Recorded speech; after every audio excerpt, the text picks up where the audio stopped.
జిల్లాలో స్థానిక సంస్థల ఎన్నికలు ప్రశాంతంగా ప్రారంభమయ్యాయి. గెలుపుపై ఇరు పార్టీల నేతలు ధీమా వ్యక్తం చేస్తున్నారు. ముఖ్యమంత్రి చేస్తున్న మంచి కార్యక్రమాలే తనను గెలిపిస్తాయని నమ్మకం వ్యక్తం చేస్తున్నారు సిట్టింగ్ ఎమ్మెల్సీ శిల్పా చక్రపాణి రెడ్డి.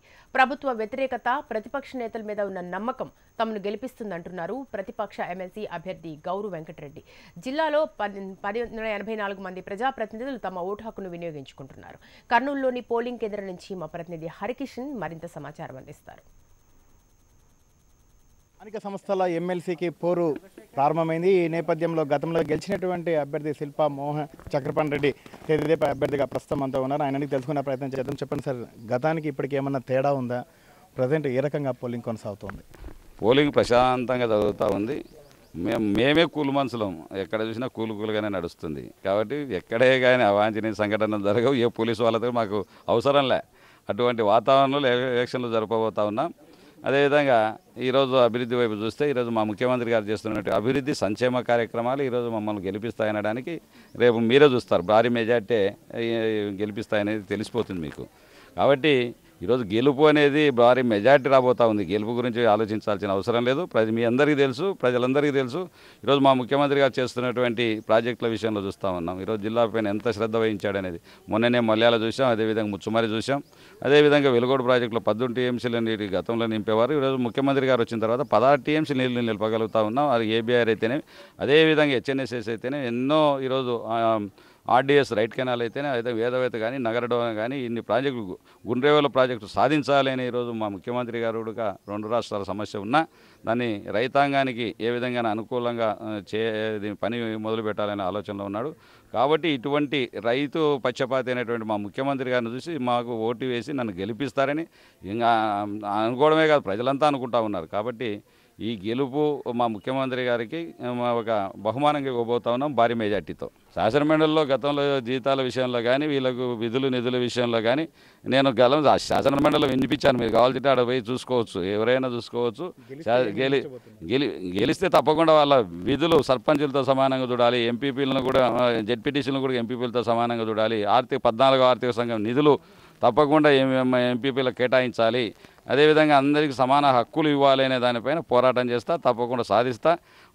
మా ముఖ్యమంత్రి గారిని కూడా మొన్ననే అడగడం జరిగింది. వీళ్ళకు కూడా కొంత వర్క్స్ ఇస్తే వీళ్ళు ఉత్సవ విగ్రహాలు లేకుండా వీళ్ళను కూడా కొంత మేము పని చేశామని చెప్పి వాళ్ళకు తృప్తి కలిగే విధంగా గ్రామాలలో వాళ్ళ యొక్క పార్ట్నర్షిప్ ఉండే విధంగా చేయాలని చెప్పి మా ఇంటికి మా కుమారుని వివాహానికి దీవించడానికి వచ్చినప్పుడు సందర్భంగా ఆ రోజు కోవడం జరిగింది. ఆ రోజు హామీ కూడా ఇవ్వడం జరిగింది. తప్పకుండా వాళ్ళకు కూడా నిధులు ఇస్తానని చెప్పి చెప్పడం జరిగిందని తెలియపరుస్తూ ఉన్నా. ఈ జిల్లాలో ప్రజలందరూ కూడా మొదటి నుంచి కూడా వైఎస్ఆర్ పార్టీ స్థానిక సంస్థల ఎలక్షన్ జరిగినప్పుడు కూడా వైఎస్ఆర్ పార్టీ అభ్యర్థులను ఎంపీటీసీలు కానీ జెడ్పీటీసీలను కానీ కౌన్సిలర్ కానీ గెలిపించడం జరిగింది. కేవలం మేము అధికారంలోకి వచ్చినా మీకు ఆ పనులు చేస్తాం ఈ పనులు చేస్తాం అని మభ్యపెట్టి ఆ రోజు పార్టీలో కొంతమంది చేర్చుకోవడం జరిగింది. సో ఆ మాటలను కూడా వాళ్ళు పూర్తిగా విస్మరించి ఎంపీటీసీ అని జెడ్పీటీసీ నిర్వీర్యం చేస్తూ ఉత్సవ విగ్రహాలుగా పెట్టడం జరిగింది. సో ఎంతసేపు వాళ్ళు జన్మభూమి కమిటీలను పెట్టుకొని వాళ్ళ చేతితో అయితే ఎంపీటీసీలు జెడ్పీటీసీలు కౌన్సిలర్లు ఉన్నారో వాళ్ళ చేతిలో ఓడిపోయిన వాళ్ళను కమిటీ సభ్యులుగా పెట్టి వాళ్ళను పెత్తనాలు పెట్టి పెన్షన్లు కానీ ఇవే కాబట్టి వాళ్ళ ద్వారా ఇవ్వడం వల్ల వాళ్ళు కలెక్షన్ చేసి గ్రామాల్లో అందరికీ కూడా చెడ్డపేరు చేయడం జరిగింది. ఎంపీటీసీలు కానీ జెడ్పీటీసీ కానీ ఎలాంటి ఫండ్స్ కానీ ఇలాంటివి ఇవ్వకుండా కూడా ప్రభుత్వం పూరా ఇది చేసింది. వాళ్ళు ఇచ్చిన హామీని కూడా నెరవేర్చలేకపోయినారు ఈ ఎలక్షన్లో. సో ఇవి ఖచ్చితంగా అందరూ కూడా వైఎస్ఆర్ పార్టీకి చేయాలి అనే ఉద్దేశంతో ప్రతి ఒక్కరు కూడా ఉన్నారు. అందరూ కూడా వైఎస్ఆర్ పార్టీకి వేసి గెలిపించడానికి అందరూ కూడా కృషి చేస్తారని చెప్పి కోరుకుంటారు. వీళ్ళు పూర్తిగా వైఎస్ఆర్ పార్టీ జగన్మోహన్ రెడ్డి మీద నమ్మకంతో ప్రజలు ఓటేసి గెలిపించారు వీళ్ళందరినీ కూడా.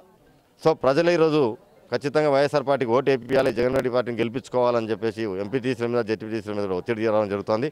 సో వాళ్ళందరూ కూడా మనశ్శాంతికి మనసు మార్చుకొని ఎక్కడైతే గెలుచుకున్నామో ఎవరైతే వైఎస్ఆర్ పార్టీలో గెలిచి పక్కకి వేస్తే కూడా తల్లికి మోసం చేసిన వాళ్ళు అవుతామనే ఉద్దేశంతో వైఎస్ఆర్ పార్టీకి వేయడానికి అందరూ సిద్ధంగా ఉన్నారు.